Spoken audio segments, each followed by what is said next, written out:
غلط في ايه؟ بس يفيق بدي اقطع اكله اكل. تمام يلا عادي. شكرا. اخ، شو وينه ابن اختي؟ لسه ما فاق لهلا؟ فكرت بيكون فاق غالبا، هو بيفيق الصبح بكير. لك هلا اطلع لعنده اشوفه، اذا كان لسه لهلا نايم بدي بهدله بهدلة خالي على اصوله. اسحبيه من هدنه. معقول انت جيتي عاضنا وانا ضل نايم لهلا؟ وصيت لك على سودا. سودا؟ اكيد سودا. طالما جيتي عاضنا معنا بدك تفطري الصبح سودا غير شكل. والله من زمان وانا مشتهي السودا يا قلبي. منيح إيه لي معينا. افتحهم لشوف حطهم بدي اكل. خليت المعلم شادان يعمل. يسلم دياتك. المعلم شادان بكل جوكوروفا هو سيد من عمل سودا يا خالتي. هلا وقت تاكلي منه رح تاكلي اصابيعك وراهم، وبعدين تقولي فكرة ما نبهني ماشي. بعد شوي رح نشوف مين رح ياكل اصابعه وراها حياتي. اعطيني قطعة من عندك يلا. جيبيهم نزيرة جيبيهم، بيتا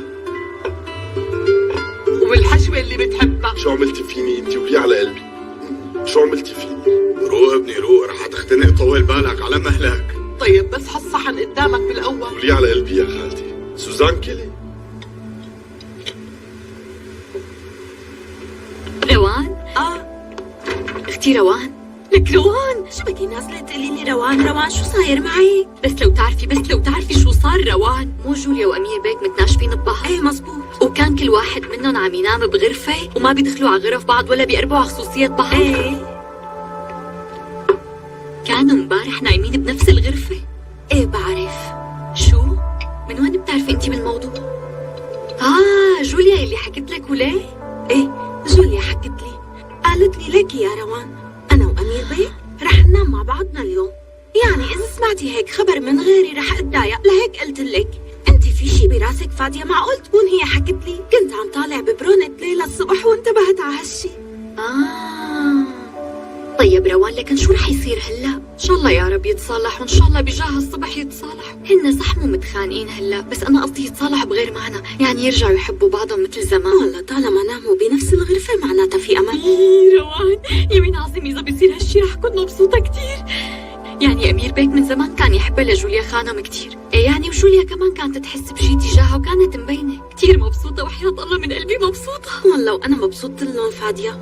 جوليا بتستاهل السعادة أكثر من أي حدا، لازم هي كمان تحب وتنحب، بكفيها كل شي عانته. مين هالمحظوظة اللي بدها تحب وبدها تنحب يا بنات؟ ومين اللي بكفيها كل شي عانته؟ اختي ثانية، جوليا خانم وأمير بيك امبارح ناموا مع بعض بنفس الغرفة. ونحن كتير مبسوطين مشان جوليا وكنا عم نحكي بهالسيرة. ايه عملوا زينة العقل، يعني اصلا هن متزوجين وفي عندهم اولاد كمان، وفكرة انه يناموا كل واحد فيهم بغرفة كانت كتير سخيفة، يعني منيح تصرفوا الصح بالاخر. اختي ثانية، انا عم بسأل حالي هلا امير بيك وجوليا خانم رجعوا مثل زمان ولا؟ وليه؟ انت شو دخلك؟ لك شو دخلك؟ مشان الله شو هاد؟ يا بنت اتركي العالم براحتهم ويعملوا اللي بدهم اياه، مشان الله بدهم يرجعوا مثل الاول. شو دخلك؟ شو دخلنا؟ حضرتك جهزتي الفطور مديتي السفرة ولا شو؟ لا بس يلا رح مدها هلا. شو؟ مبسوطة بالحكي من الصبح؟ روحي يبعت لكم حمى شو بتلعوا. يلا تمايعي روحي انتي طالعي البيت.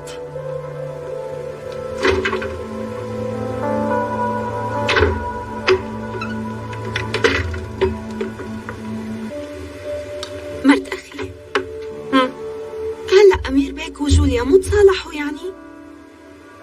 ايه طيب هلأ حتى هن رجعوا يناموا على نفس التخت بعد كل شي صار، لو أنت وأخي كمان بترجعوا. روان اصحك تجيبي سيرة أخوكي، خلص. بس يا مرت أخي. ليكي روان، ما بدي اسمع اسم غفور منك، تقبريني إن شاء الله. مرت أخي بعرف أنت معصبة كتير وحقك طبعا، بس خلي كبر العقل والوعي منك يعني، بس لو بتعطي أخي فرصة. روان أنا كتير سامحته لأخوكي، وأنتي بتعرفي هالشي، أنا مو مسامحته. سامحتي؟ إيه، وكم مرة سامحته، كم مرة غضيت النظر عن عمايله. كتير والله غضيت ورح ارجع غض. لو انه كان اخذ عقد ارضي ورهنه كنت سامحته، يعني نحن رجال ومرته، كنت قلت اللي ملكي ملكه يعني. وأنا قلت هالشي أصلا.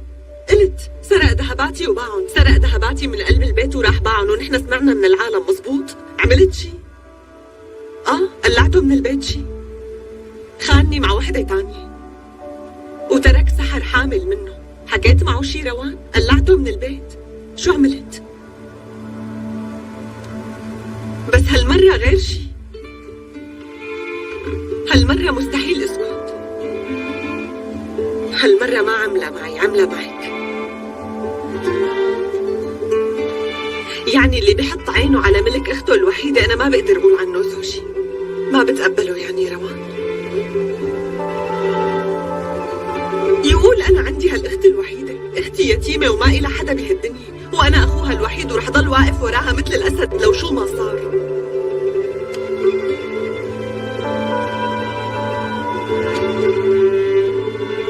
بس اخذ عقد ارضك اللي قد الكف وراح رهن. لا انا ما بقدر اتحمل هاي الدرجة من السوء. ما بسامحه. اذا الله بيسامحه يسامحه، انا ما بسامحه. يا روحي طولي بالك، ما بدي اياكي تزعلي. جوليا، بدي هلك عسل على التوست كتير طيب. موافقة. وقشطة. لا ما بدي قشطة شكرا. طيب يسلم ايدك. صحة وهنا. خالتي بعمل لك وحدة؟ لا شكرا لك أمير. وهي الشاي تبعنا وصل. فادية تفضلي جوليا خانم. يسلم ايديكي. صحة وانا. فادية، تفضل يا بيك. ستي أمينة لسه نايمة؟ نايمة، اليوم فائت بكير وطلعنا تمشينا شوي، أكلت فطورة ورجعت نامت. منيح، خليها تنام بس حك تفيقيها. تأمر يا بيك، رح أعمل البيض وجيبه فورا يا أخي. تمام شكرا.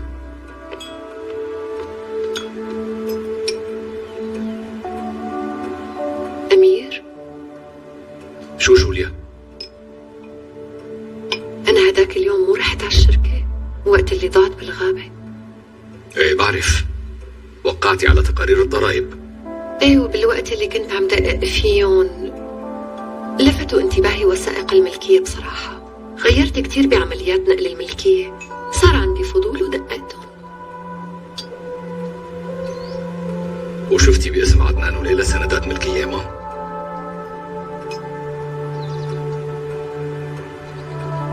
أنا آسف ما كان لازم أعمل هيك، بس شي صار جوليا. أمير، هي كانت فكرة أمي، كانت قصة أيمن ببدايتها. قالت لي بكرة أو بعده ما حدا بيعرف، ممكن يصير أي شيء، خلينا ناخد احتياطاتنا. وهات يلي عملناه. ما عم أحكي هيك حتى لوم أمي، هذا كان غلطي، وكان لازم إلا هيك ما بيصير، بس ما قلت. زينة العقل، هذا الصح بوقتها. شو قصدك تقولي؟ الصح بوقتها، بهداك الوقت تصرفت اللازم. أما كانت منتبهة على كل شي وقت كنا حنهرب، وهي كمان كانت بدها تحمي عيلتها وكان بدها تحميك طبعا. عملته المزبوط يعني، مو زعلانة ولا معصبة، بالعكس مبسوطة. مبسوطة؟ مبسوطة. كان فيك ما ترجع تسجل الأملاك باسم عدنان، ما كنت رح أعرف حتى. وقتها ضميري ما كان رح يتركني بحالي. جوليا، أنا بعمري ما فرقت بين عدنان وليلى، من البداية لآخر العمر.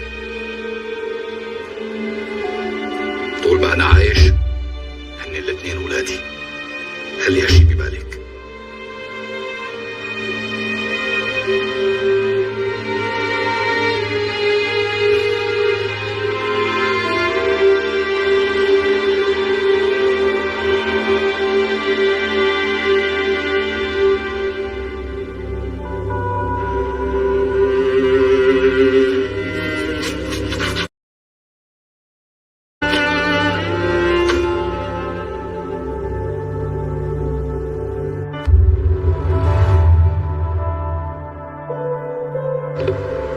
استعجلوا شوي، لسه عنا شغل كتير بسرعة.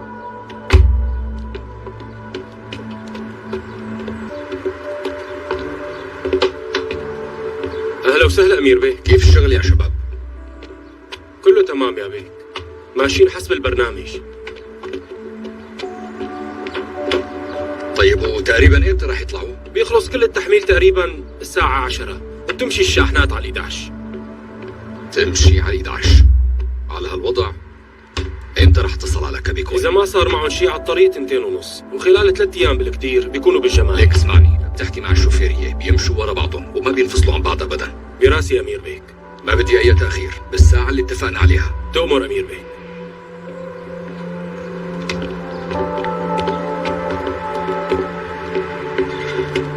طيب لكن يلا يعطيكم العافية. تسلم. يلا يا شباب. أمير بيك لسه ما اجى على المكتب يا خانو، بس يجي بخبره باتصالك. ها بس ثانية، هلا وصل على المكتب. رئيسة الأطباء ورد خانو مع التليفون. حولي المكالمة لعندي لشوها. يلا فورا، رح حول له المكالمة.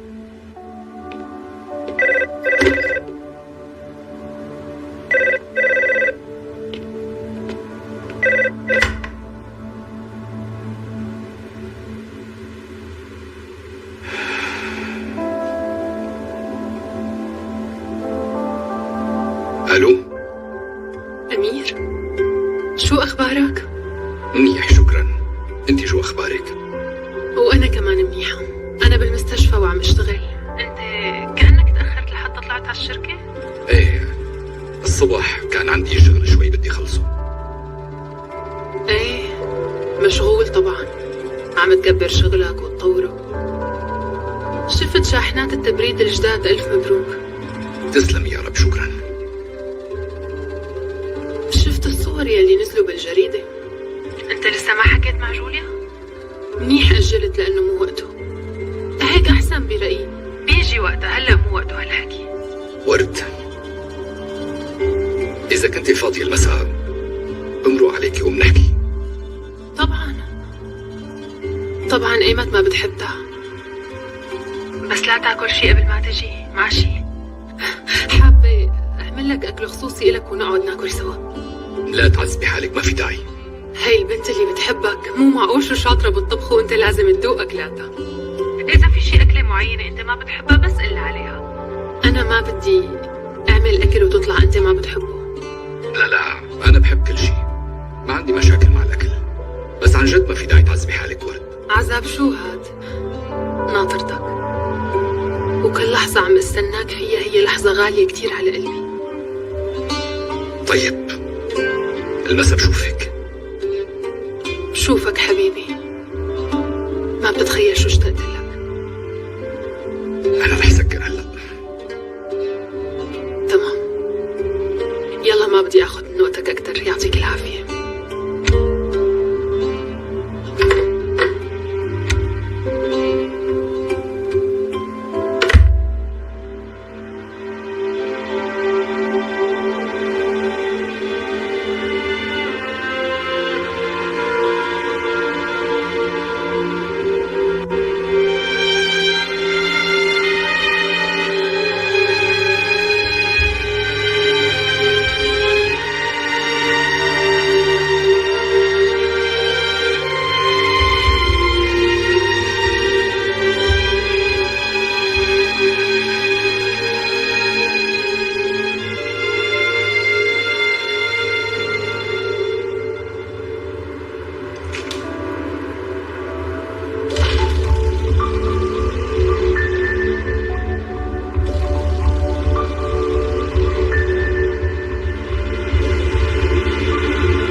أخي، نحن شو عرفنا إنهم رح يوقفوا هون؟ هون أول محل بيعملوا استراحة فيه، وبركي ما وقفوا. إجباري بدهم يوقفوا هون، كونها هي أول استراحة بطريقهم. نحن جهزنا كل شيء، ما هيك؟ كل شيء جاهز.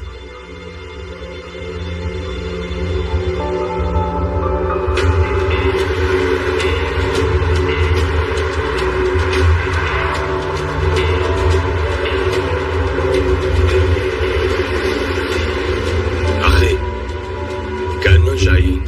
شفتهم. بتعرفوا شو بدكم تعملوا، ما هيك شباب؟ نعرف. رح أرجع عيد. ما بدي ولا واحد منهم ينأذى. بدكم تبعدوا كل الشوفورية من جنب الشاحنات. إذا بينزف أنت واحد منهم وقت رح يكون حسابكم عسير. انت لا تاكل هم اخي، هي مو اول مرة بنعمل هيك شيء. المهم انت ما تبين حدا. يلا لشوف بلشوا. يلا.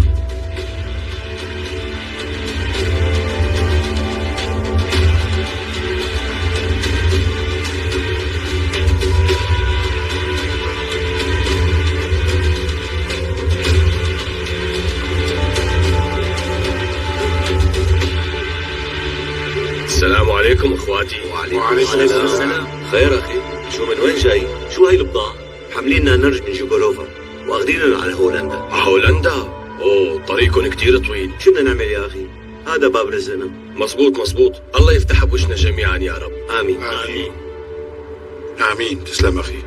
بس صراحة موادكم بيحبوكم كتير لأنه اجيتوا بوقت الضيافة. لا اخي، استراحة الاكل تبعنا بعدين، هلا بدنا نقضي حاجتنا ونكمل طريقنا. إلى آخر فينا إجازة باليوم، ومن ساعتين وصلنا الخبر قلنا بنعمل سفرة على شرفه. معقول تمشوا بلا ما تاكلوا؟ هذا رفيقنا ندر قال اذا اجى صبي اي حدا بيجي على الاستراحة بده ياكل على حسابه، ونصيبكم تاكلوا معنا. يلا تفضلوا. عورما، كباب، لحمة، رزجاج، سلطة، شو بدكم فيه؟ يلا قبل ما يبرد الأكل. أخي بلا ما تأخرنا خلينا نتيسر على شغلنا، وألف مبروك على الصبي ويربى بعزه. أخي نص ساعة شو راح تعمل؟ ما حتتأخروا. يلا اعتبرونا استنينا بكابي كوي يا زلمة، ها؟ ونحن أصلا رح نضطر نوقف على الجمرك. طالما هيك بدك ما في مشكلة. يلا طالما الأخ عامل ندر لابنه ناكل انتين. يلا تفضلوا ما بدنا حدا يضل جوعان. يلا تفضل. الله يتقبل وألف مبروك.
صدقيني عم تديري كل هالناس بأحسن ما يكون، وهالشي مو سهل. وبعدين لولاكي انتي كان اقناع العالم انه يقولوا على جوليا خانم القصر موضوع كتير صعب. لا ما شاء الله جوليا كمان عم تدير امورها كتير منيح يعني يا خانم. لا اهالي جوغروفا بيشوفوا جوليا لسه صبية صغيرة وما عندها الخبرة الواسعة. لهالسبب وجودك نعمة. تسلمي يا خانم. ها أمير جاب سيارة جوليا وأخيرا. أمير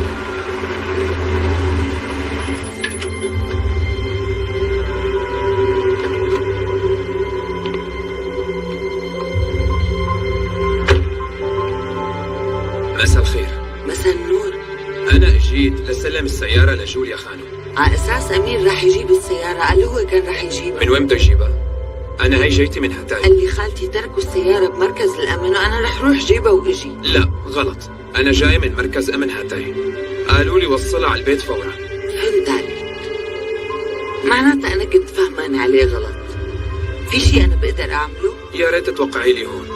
طبعا.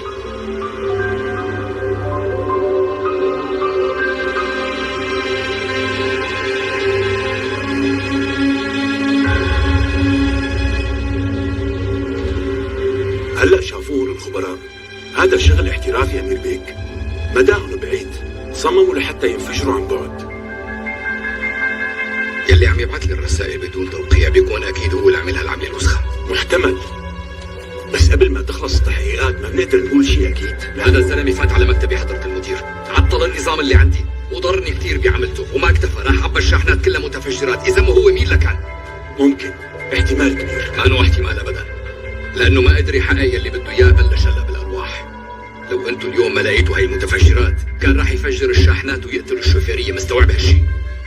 معك حق، معك حق بكل شيء، ونحن عم ندور عليه بتهمة التورط بجريمة أصلا. ضروري تلاقوا هالمجرم.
مساء الخير ورد.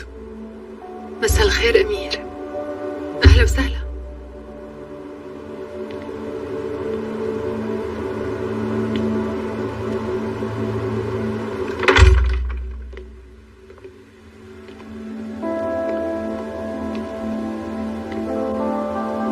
صراحة انشغل بالي عليك لأنك تأخرت. هلا لحتى قدرت اجي؟ بسيطة، المهم اجيت. حياتي بدك تشرب شيء قبل الأكل؟ لا ما بدي، تأخر الوقت واصلا ماني جوعان. عن جد عم تحكي؟ أمير، مو نحن اتفقنا اليوم إنه رح نتعشى سوا؟ على القليلة كل لقمتين معي. بعرف ورد، بس ماني جوعان. أنا جهزت كل شي كرمالك أمير، بدك تدوقن على القليلة. يلا لا تخجلني حبيبي.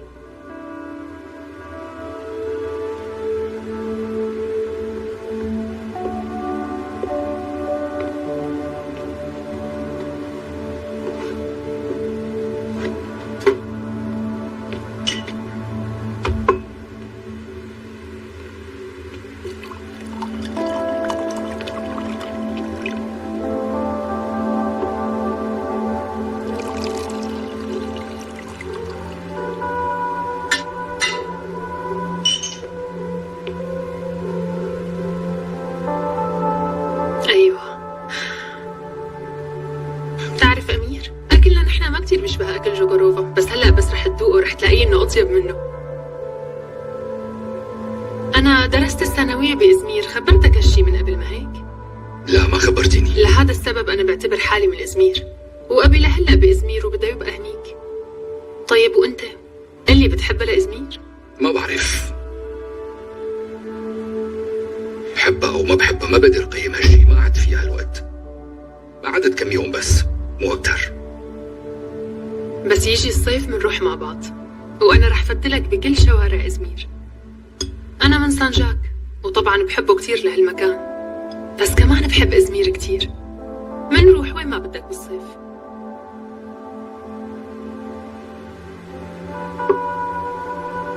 ممكن نحكي شوي؟ أكيد منحكي شو ما بدك، بس بالأول خلينا نخلص أكل أمير.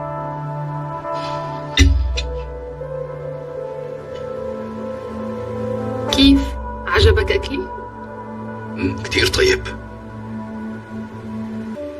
هاي وصفة عمتي، عمتي كانت مرة غريبة كتير، ما بتشتغل ولا شغلة وحدة من كل شغل البيت، لأنه في عندها خدامتين بيشتغلوا كل شي عندها، بس مطبخها ممنوع حدا يفوت عليه، كل شي بتحضره لحالها. كانت تطبخ طبخات وحلو وأكلات كتير طيبة، وأنا تعلمت كل الطبخ من عمتي. يسلم ايديكي، كل شي عملتيه طيب. صحة وعوافي.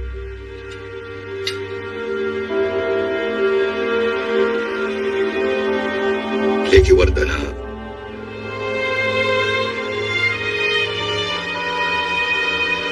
ما بعرف كيف بدي بلش بهالموضوع.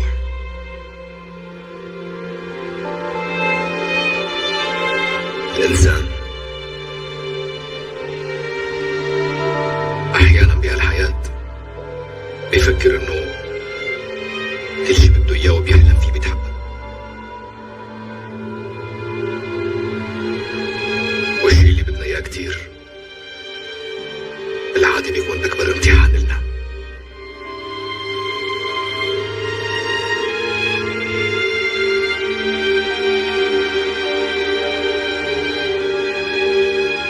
وفي أشياء أحيانا بنقول عنها مستحيلة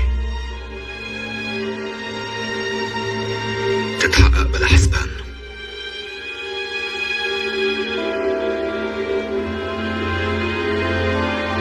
الحياة هي هيك غالبا. كل شي عم تقوله صح. أنا وقت كنت لساتني عم اشتغل باسطنبول، لو حدا اجا وقال لي انتي بعد شهر رح تحبي احلى رجال بكيرجوغوروفا، وانك رح تتمني تقضي عمرك معه ورح تعملي كل شي بتقدري عليه بس لحتى يكون مرتاح، كنت رح اضحك وامشي.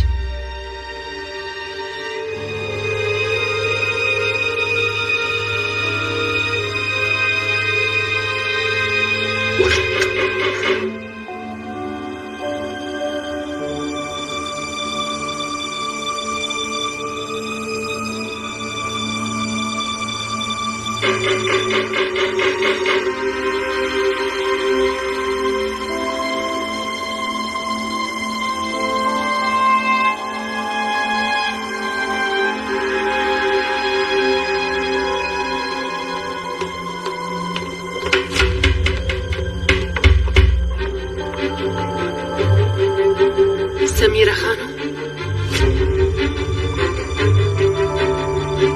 نادي لأمير.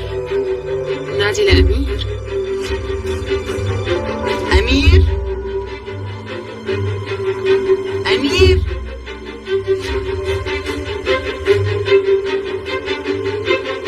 أمير. سميرة خانم. أمير، ما فهمت ليش جاي تدوري على أمير بيك هون؟ شو رح يجيبوا على بيتي؟ أنا مستأجرة عنده بس. قلت لك هالحكي قبل كم يوم وهلا رح ارجع اقوله. انا عشت تجارب ومشاكل كثيره بهالحياه اكثر من عمرك كل اللي عشتيه.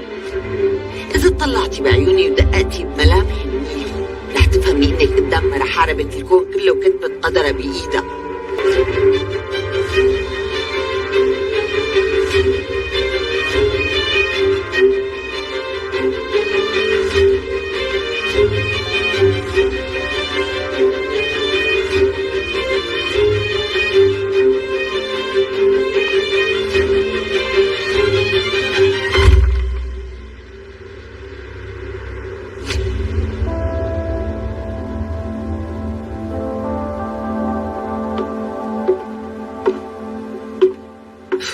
سمعتها مو؟ هي سميرة خانم اللي اجت. كيف عرفت بعلاقتنا يا ترى؟ ما بعرف. معقول تكون شافت سيارتك تحت البيت؟ ما بعرف ورد، شو بيعرفني؟ معك حق، وضعنا هيك صعب ومو مقبول، بس لازم نصبر يا أمير. الصبر هو حلنا الوحيد. بكرة بس تتحسن جوليا بنبقى وقتها منخبرها، وساعتها ما عاد بنضطر ننحط بهيك مواقف وبنرتاح. أنا مو مصدقة أيمة توقف وقول بأعلى صوت إنه أنت الرجال اللي بدي إياه وبحبه. عم استنى هذا اليوم على نار، بس أنا صبورة.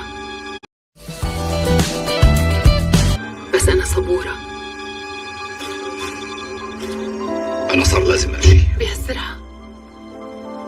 أمير، لما بتتركني بصير البيت موحش وفاضي وبحس بالوحدة. لو سمحتي ورد. طيب مثل ما بدك امشي. انت بوضع صعب هلأ، بس اوعك تنسى للحظة انه عقلي وقلبي وكل كياني مشغولين فيك على طول. انا بحبك وبموت فيك.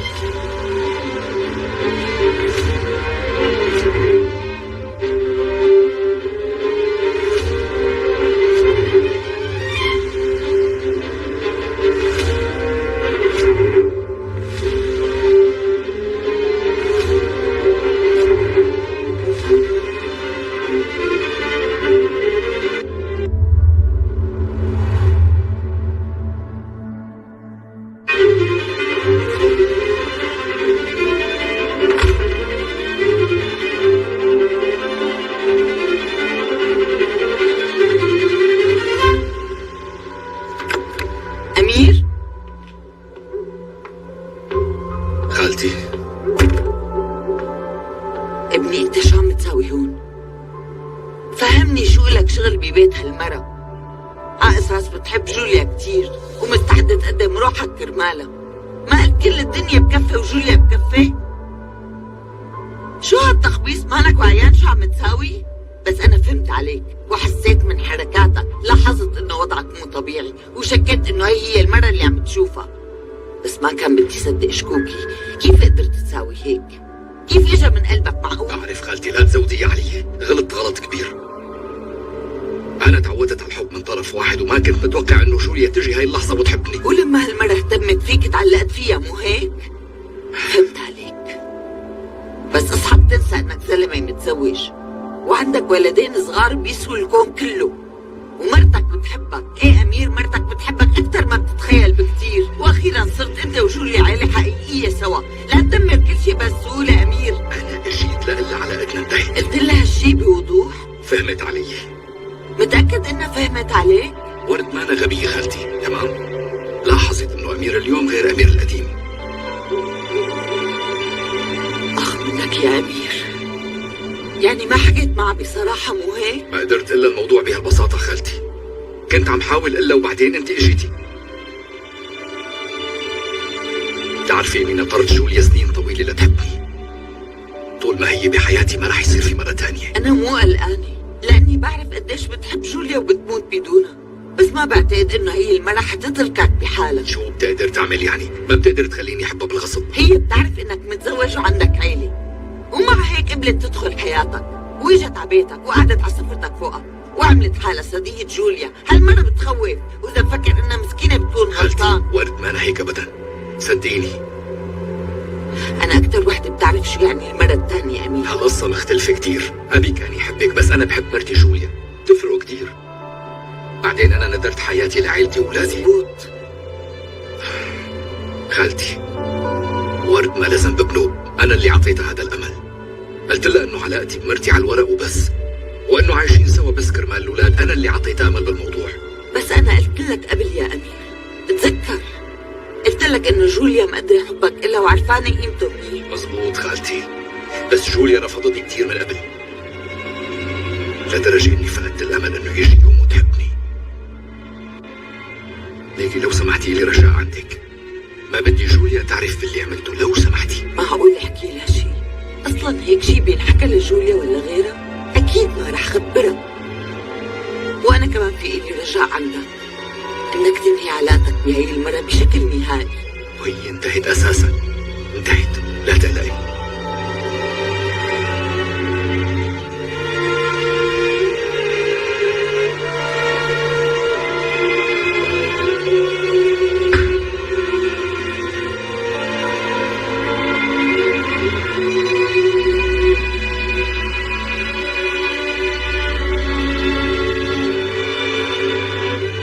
تعمل فيني هيك أمير، ما فيك تتركني وتمشي.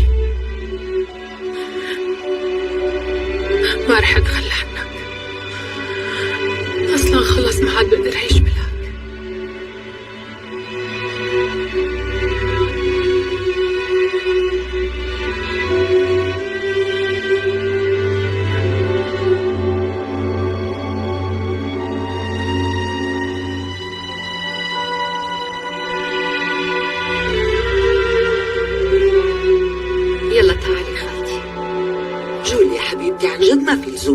لو سمحتي. خالتي اعملي مثل ما عم اقول لك، كرمالي لا تخجليني، يلا فوتي. بس أنا كتير مرتاحة بأوضتي عن جد. اسمعيني شوي خالتي، ليكي انت كتير غالية علينا، صرتي الظهر اللي بنستند عليه والمصدر اللي بناخد قوتنا منه دائما. ايه بس هالأوضة هي أوضة جمانة، ما بقدر. نحن اللي عايشين هلا والحياة رح تستمر بوجودنا. بعدين انت ما بيلبق لك تعيشي الا بأحلى أوضة بهذا القصر.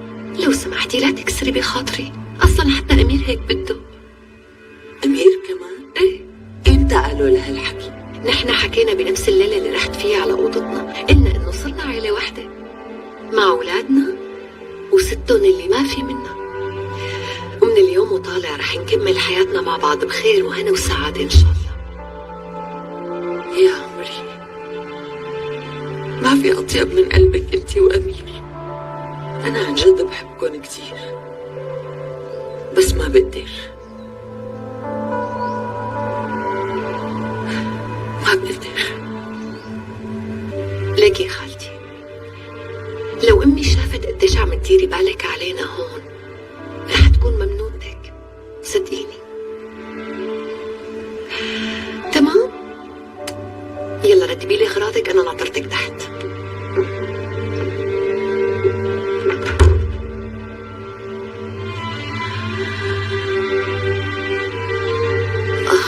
يا جمانة، الحياة بتفاجئنا دايما، ما بنقدر نعرف شو اللي مكتوب بقدرنا. كنتي من قبل تقولي لي إنه قصر آل يمان هو لعنة حياتك، وبعد هالوقت أحلى أوضة فيه صارت إلي.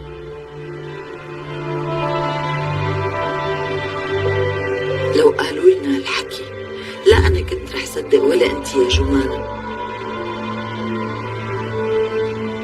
القدر القدر قدر القدر.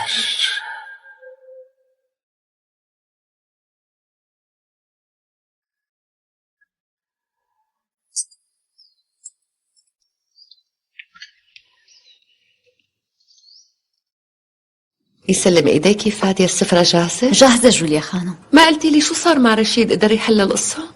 قال لي انه عم يشتغل بالوراق يا خانم، بس تخلص بصير كل شي جاهز. كتير منيح، بس تخلص الوراق رح نكتب الكتاب دغري. مثل ما بتريدي جوليا خانم.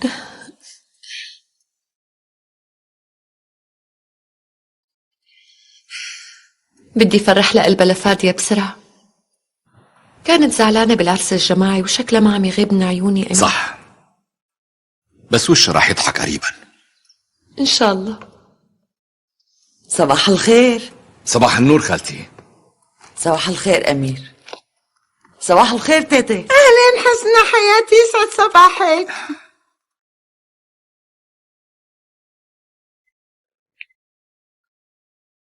انتقلتي على الأوضة؟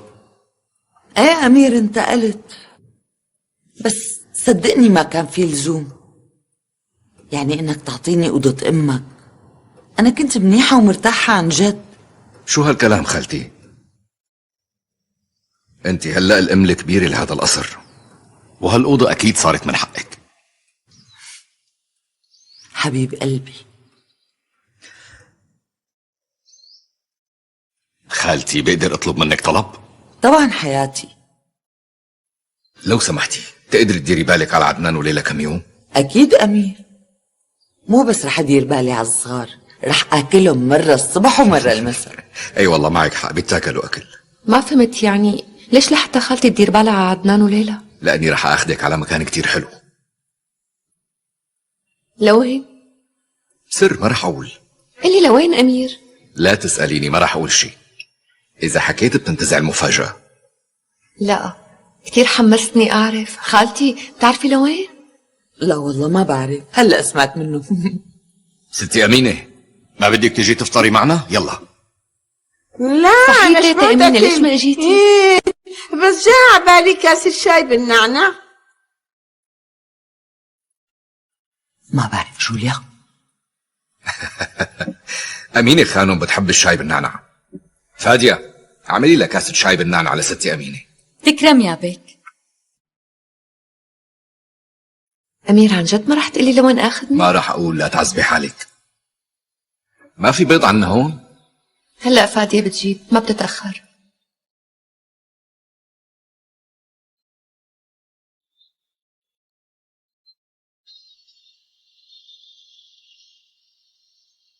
وهي المربى انت بتحبه كتير.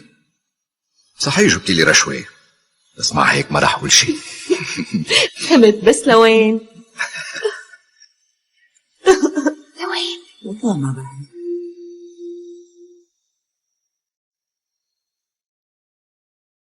كرم علي، انت شو عم تساوي يا روحي؟ برافو عليك.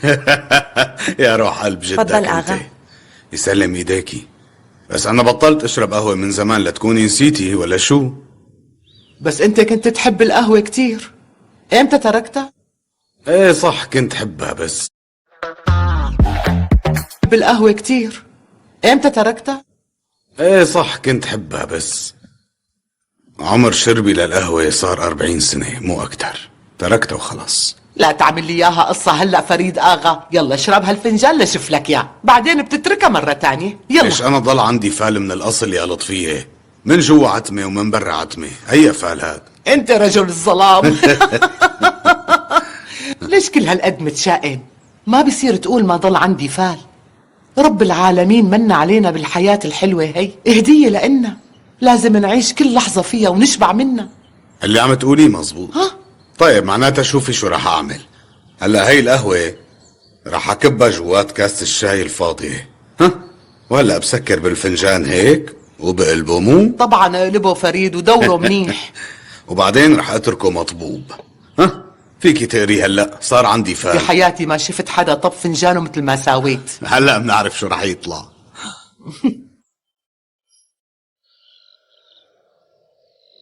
موفق بالشغل أمير حياتي. تسلمي خالتي، يلا مع بأمان الله. السلامة. شوفك المسا حبيبتي. شوفك موفق بالشغل ولا تتعب حالك كتير. ايه وانت عم تشتغلي يوميا، لا تتعبي حالك كمان.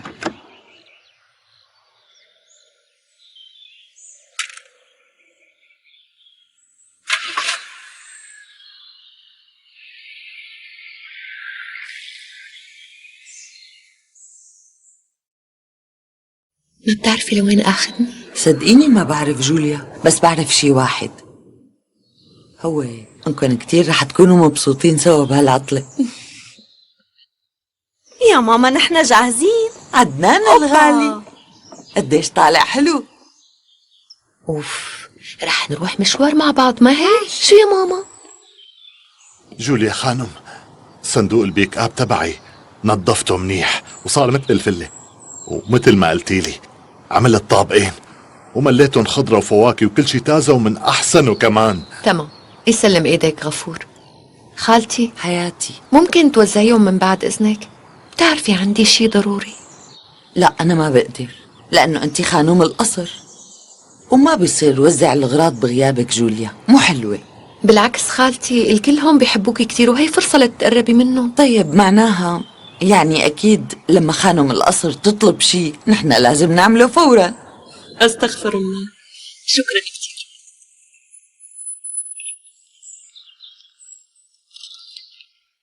يلا. خير، فنجانك صافي كتير، هذا اللي شايفت لك يا فريد. يعني على اساس لو شفتي شي مو منيح رح تقلي لي يا بالله؟ لا يا عيب الشوم، انا كل اللي بشوفه بقوله، ما بكذب بشي، الكل بيعرفوني. تعال طلع. طلع منيح. طلع خير. شوفي، في عندك زلمه بين معك شفته؟ ايه. اطلع عند اصبعتي شوفه ليكو قدامه. هو قبضاي كتير. وينه هاد؟ ايه اطلع منيح، في عنده سن ذهب كمان. يعني هذا هو؟ ليك. ها لك انت شلون شفتي انه في عنده سن ذهب؟ اكيد ما شفته، كنت عم امزح معك. حلو هالمسح. عن اذنكم رح افتح الباب. تمام. طيب ما علينا، اجا وقت ايه الشغل. شوفي لي رح اقول كل اللي بشوفه. خلال وقت قصير في شي حلو رح يصير معك. هو شي صغير بس مع هيك رح تفرح فيه كتير. جوليا، مرحبا سوسن. مرحبا. جبت عدنان مشان يشوف جده وأخوه. طبعا كتير منيح. تفضلي. أهلا وسهلا. رح يدق قلبك من الفرح قريبا كتير يا حبيبي. على مهلك يا روحي، على مهلك. مرحبا، نحن اجينا. اهلا وسهلا بجوليا. ها حفيدي عدنان، تعال عندي يا عمري لشوف هالوش اللي بموت فيه انا. انت اشتقت لجدك ما هيك؟ ها يا روح قلبي، انت جيت لعندي مشان تنور يومي وتحلي حياتي ما؟ ليك اكيد بتكون اشتقت لاخوك كرم علي، هو هون كمان. شوف هذا اخوك يا تقبر قلبي، انتوا اثنين تقفشوني. جوليا اسمحي لي اعرفك على الست لطفية، بتكون خالة فكرت.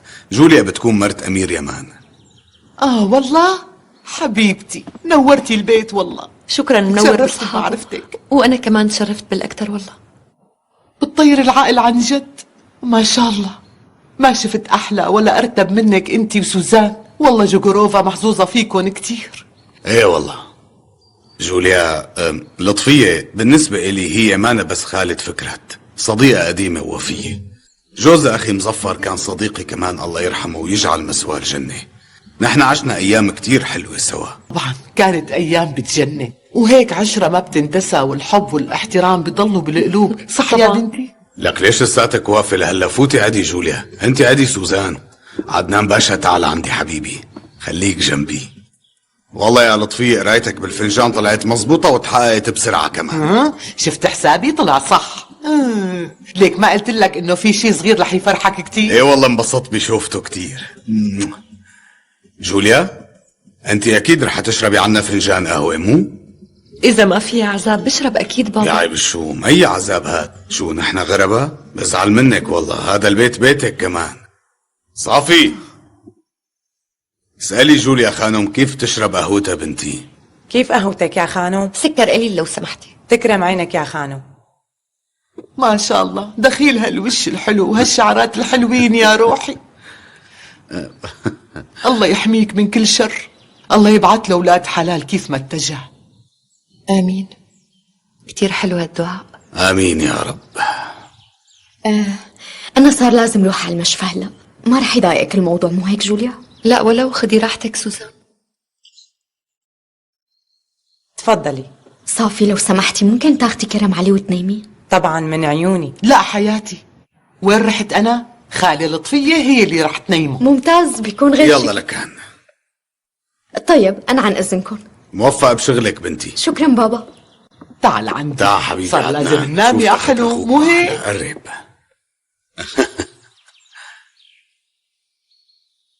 بابا فريد، أنا بدي أحكي معك بموضوع كتير مهم وضروري.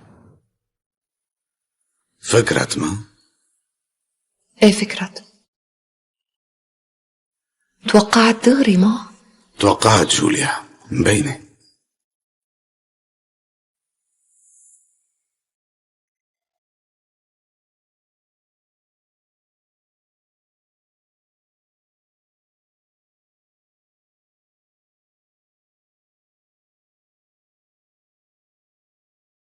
كيف صار هيك؟ أو بالأصح كيف ما صار؟ حكيتوا شي لحدا؟ في حدا شافكن أو سمعكن؟ معقول هالحكي؟ نحن حطينا القنابل قدام عيونك. كنا سوا وشفت بعينك كل شيء. شو صار لك؟ كيف ما انفجرت شاحناته للزلمة حدا يفهمني؟ طيب بلكي هن عملوا تفتيش بعدنا أخي. ليش ما طلع حس من حدا؟ لا الشرطة حكت ولا هو حكي كمان، ليش؟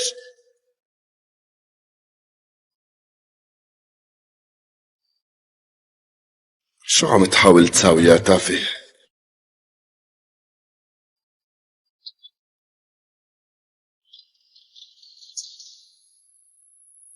أكيد الشرطة، وهي طلع الحس.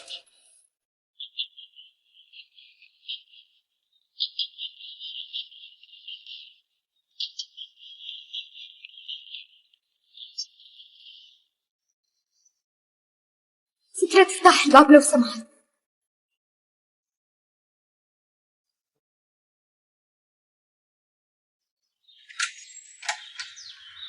شو عم تعملي هون؟ ما في كلمة تتفضلي؟ لا ما في. مين في عندك جوا؟ انت شو دخلك؟ شو علاقتك؟ شو جابك لهون من الصبح سوزان؟ أنا بدي نحكي شوي. بشو بدنا نحكي؟ صراحة وضعك ما عاجبني وأنا كتير خايفة يصير معك شي مو منيح. أنا معك هون وفهمانة وجعك. شو اللي فهمانتيه؟ لا تخافي ولا يكون على بالك، اتركيني بحالي بقى. قلت لك ما رح يجيكي مني خير، لسه ما فهمتي؟ اطلعي من حياتي ولا تجي لهون مرة تانية، ولا عاد تخنقيني بأسئلتك كل الوقت. يلا روحي بطريقك.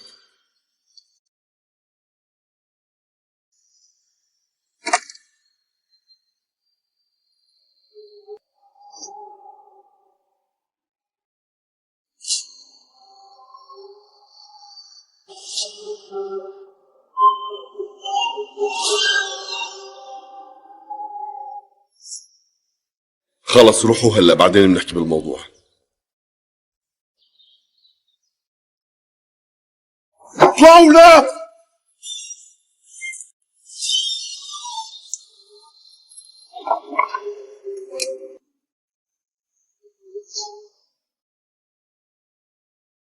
أنا خايفة كتير، صدقني عيوني ما عم يدوقوا النوم مثل العالم. أنا لما ضعت بالغابة كنت بالشركة، وبهداك اليوم شفته لفكرت.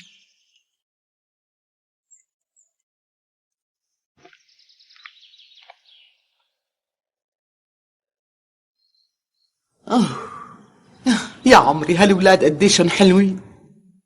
من لما اجيتي وانا عم اطلع على طقمك قديشه حلو.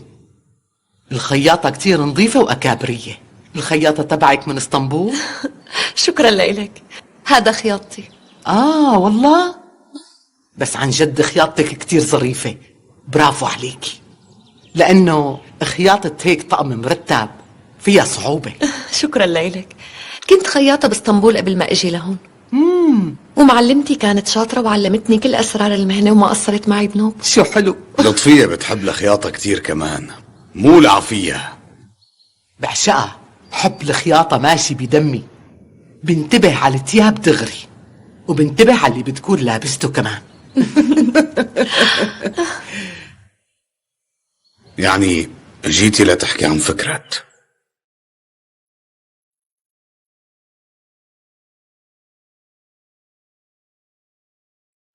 لا جوليا، لا تنحرجي، بتقدري تحكي كل شيء قدام لطفية. هي بتعرف الوضع منيح واجت كرمال فكرة اصلا. هلا واضح انك عرفتي مين بيكون فكرة، مو هيك؟ صح، حسب ما فهمت هو بيكون ابن عدنان الله يرحمه، ما هيك؟ ما قلت له شي لأمير، بس إذا ضل الوضع هيك أول على آخر رح يعرف أكيد. أنا قلقانة يتخانقوا مع بعض ويصير بيناتهم دم يا بابا فريد، لهيك لازم توقف فكرة فورا. لا تخافي جوليا، أنا رح أوقف بوشه لفكرة. رح نوقف سوا.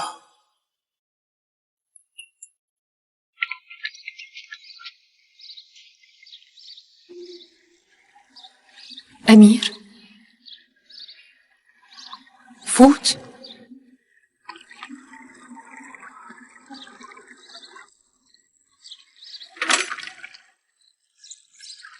ما كنت متوقعة جيتك، أهلا وسهلا فيك. أهلين ورد، لازم نحكي ضروري. تفضل.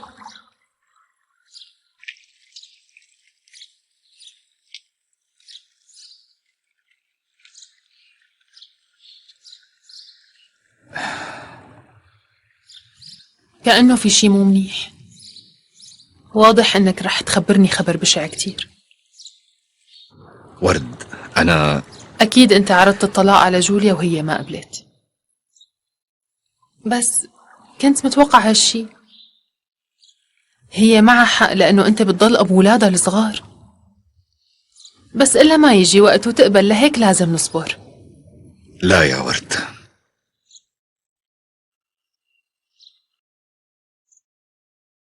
جوليا رح تفهم إنه إصرارها هاد ما رح يجيب نتيجة أبدا.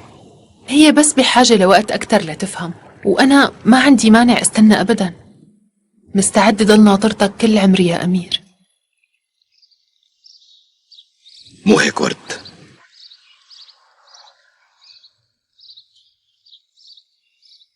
جوليا ما بتعرف شي بنوب. لكي أنا ما كان هدفي أظلمك. أنت مرة متعلمة وحلوة كتير، وقلبك مليان حب ووفاء، وبتستاهلي حياة كلها سعادة. بس أنا ما رح أقدر أقدم لك هاي السعادة. مو صحيح هالحكي أمير، أنا كتير مبسوطة. كل لحظة بعيشها معك بكون طايرة فيها من الفرحة، وبنسى الكون وكل اللي حوالي. أنا ما عم طالبك تكون جنبي كل الوقت، رح كون رضيانة إذا منشوف بعضنا كل فترة، وحتى لو بالسر أنا رح كون قبلانة.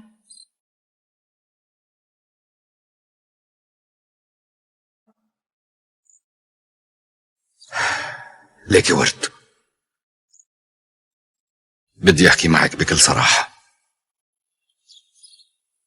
بعرف إنه اللي رح أقوله ممكن يجرح قلبك كتير، ويمكن بحياتك ما رح تسامحيني، ومعك حق أكيد.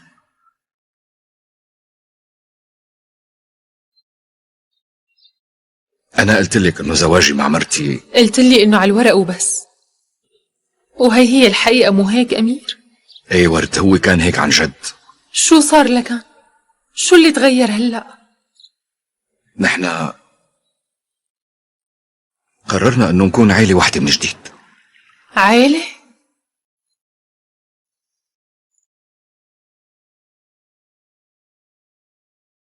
كل يلي كان بدي إياه إنه جوليا تحبني ونعيش كعيلة سوا. بترجاكي فهميني.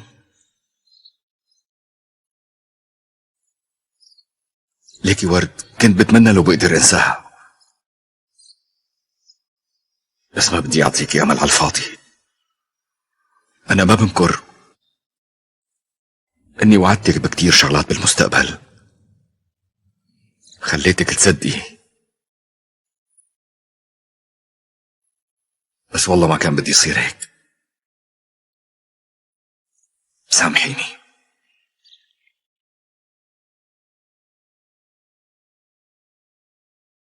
ورد، انت ما بدك تقولي اي شيء؟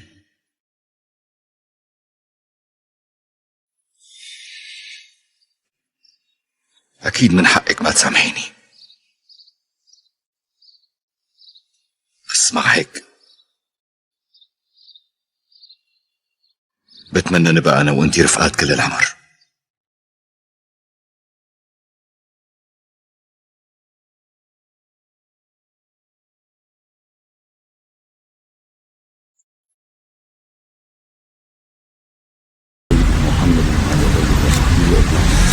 أهلا وسهلا بكل المشاهدين والمتابعين.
115 يوم